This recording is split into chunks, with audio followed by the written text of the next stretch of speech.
time to get geeked up. It's time to get us into our official Geeked Up Presents Netflix and Chat review of this movie. I'm going to go first because Liam's takes a whole episode in itself to set up. I know, it's already been, it's a long episode with like a 2-day layover with technical difficulties thrown in, so the last thing we can do is add any more time. So I will go first. I'm giving this one not a Netflix and chill, but a Netflix and Charlie's in the Hill. Which just basically translates to I really like this movie. That's what Charlie's in the Hill means? You like it? Like, yeah. I would. That's what they're saying. If you ever seen a Vietnam movie, they talk about movies they like. But I really enjoyed this movie. Like I said, it's like 2.5 hours long. It never felt like that. There was never a point where I was like, oh my God, they're going to wrap this fucking thing up already. Like, I was engaged the whole time. I liked the story. I didn't really know what to expect going into it. I knew the basic plot, so there was definitely some points where I was like, oh shit, I didn't know there was going to be like modern day like firefight scenes. It wasn't just, it was like an adventure story. It was, I just really liked the cinematography of it, from the scene of them dancing, like we kept talking about in the nightclub at the very beginning together. Yeah, for sure. I loved the Delroy Lindo, like, talking to us in the camera. It was just very Spike Lee-esque. I said at the beginning of the podcast that if you just showed me a scene from this movie without telling me anything about it and had me guess the director, if you would show me that scene, I'd be like, oh, this is a Spike Lee joint for sure. Like, it just had that very director's trademark to it. I liked the thematic choice of them being themselves in the flashbacks. It didn't take me out of it like the stupid Irishman did, and like try to make them look younger. I think both me and you really liked that angle, which I loved that. I loved it. Yeah. Which I wouldn't be, we actually did talk to some of our peeps on our Friday Zoom room. That was actually one thing that was thrown out there a couple times that people didn't like, and we got into earlier on. But it had a pretty bad Rotten Tomato meter, and me and you were surprised. So maybe that's kind of one of those like things that was very up for interpretation. Both me and you really, really liked that angle, but we've heard some negative feedback about that as well. So. I know, and I just think that just breaks down to people are fucking stupid. Yeah, I didn't want to say it while they're looking at me over Zoom, but yeah, but like, sorry, Scott and Sean, dummies. But just I liked it. I think there was a point too towards the end of the movie where they do show a picture of all them from Vietnam, and they are all de-aged. And I was just remember looking at that and I was like, oof, dude, that could have been the movie we almost got. Like, that would have been so stupid and distracting. Wow, I don't think I don't remember that. I didn't pick up on that. I did. I was like, oh, there it was. Spike saw, that was the picture that Spike saw before deciding to go, why don't we make them old guys in the flashback? Yeah, exactly. And I just think, like I always kind of say, and I might even said at the beginning of this video, it's always nice when we get, like, for all first thing, I'll call it, like, a real movie. Like, not an XOXO. Not a choose-your-own-adventure novel? Yeah. Like, when you get a movie like this, man, it's just, like, one of those diamonds in the rough where it's like, oh, fuck no, yeah. It's a great way to put it, but it was like watching a real movie, which we don't always get on that. And I guess just to take it from that, like our last couple was Bandersnatch, Spencer Confidential, and Extraction. Like, this is a much different movie than Spencer Confidential or Extraction, let alone Bandersnatch. Sure. And let alone Wrong Missy. Yeah, Wrong Missy, too. Well, I could see some Spade Oscar bait with for Lapkus, anyway. Best. Dude, that would be my favorite thing in the world. Best lead female. Beach Delroy Lindo at the Oscars for Wrong Missy. Yeah, seriously. The Black Lives Matter people would have a serious argument if Spade beats Delroy Lindy. And, But really, like, we knew what we got ourselves into starting this podcast with, like, we'd be watching a lot of shit movies. So, again, like, it is always nice when you get, like, one of these. For sure. Just, like, epic, like, really good cinematic experiences. Like, go back, also, like, our normal question and the kitschy question section of it is, would you go out and see this in the theaters? I definitely would have. You know what I mean? Oh, yeah, for sure. I'm kind bigger of than life kind of feel, super intense, you know. For it. Yeah, that's a good call, man. Honestly, hopefully if the world is all cool by, you know, February's Oscar season, I wouldn't be surprised if some of the Oscar movies or some of the movies that missed out on a theater run maybe get a little theater play, a couple week release here, you know what I mean? That might be something cool to look forward to that I just made up on this spontaneously on the fly and just a breath of hope. But that'd be kind of cool. Much like the flavored ice cream. I think it's a great idea. It's true. Netflix and chat ice cream, y'all. But I guess that'll get me into my review, where, as Devin alluded, a little bit more of an elaborate system. I, of course, give you my 4-point audio scale. All right. Where if I absolutely hated it, I give it a Nick Cage from Mandy.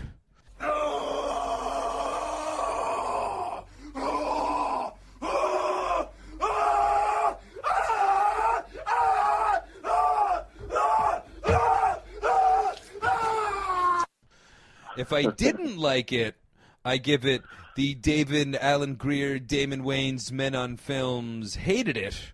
Hated it. If I liked it, I give it the Stone Cold Steve Austin. Hell yeah! Oh, hell yeah, brother. And if I absolutely loved it, I, of course, give it the Rudy's Dad.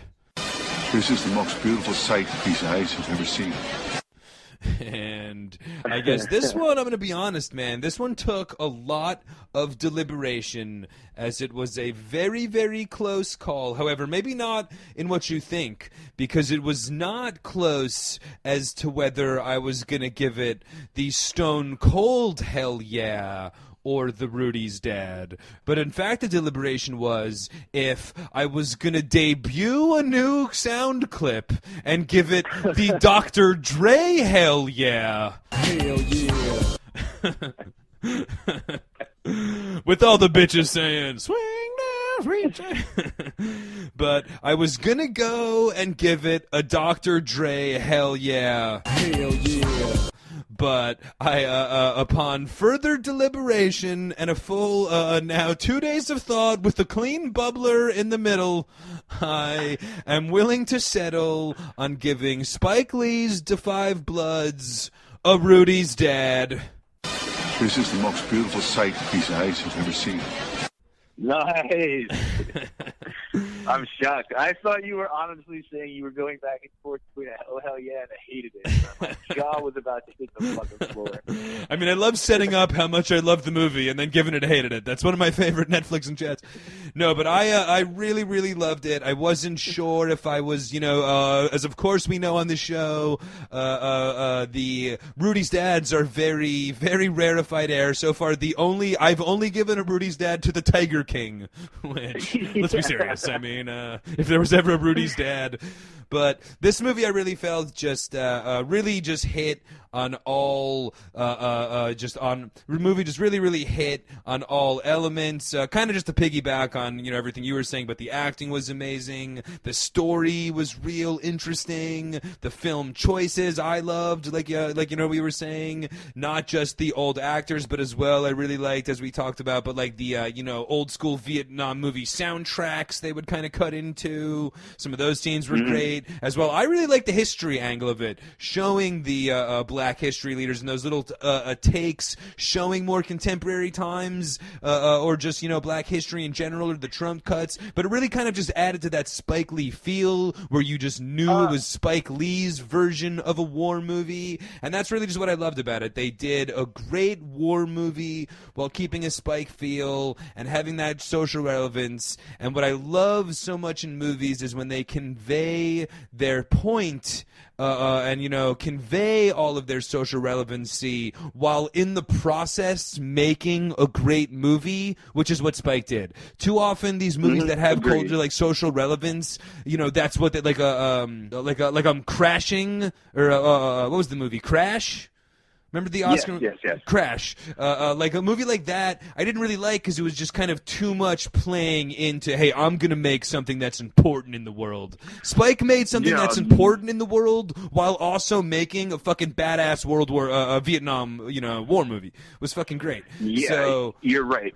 It was definitely great storytelling, and like you said, comparatively to Crash, like Crash was so obvious, like what every character was supposed to be, like for sure. racist, Or even white like guy. Green Book last year. It was a great movie, had social relevancy, but it was like they set out to make a movie that was, you know what I mean, a socially relevant movie, as Spike did. But Spike also was able to do that, you know, while conveying a super interesting, you know, action-packed, twist and turns war movie, while also giving you Black history, while also giving you like cinematic greatness. Like he just really hit on all angles for this one in my book. Man, So. that's something I really liked too. We talked about was those kind of history drops, and again, another Zoom room complaint was from a couple people was like, "Look, I'm trying to watch a movie, not get a history lesson." Here. I know. And predictably again, enough, Ron the waiter wasn't too. Yeah, no shit. Again, I just say like, you're an idiot.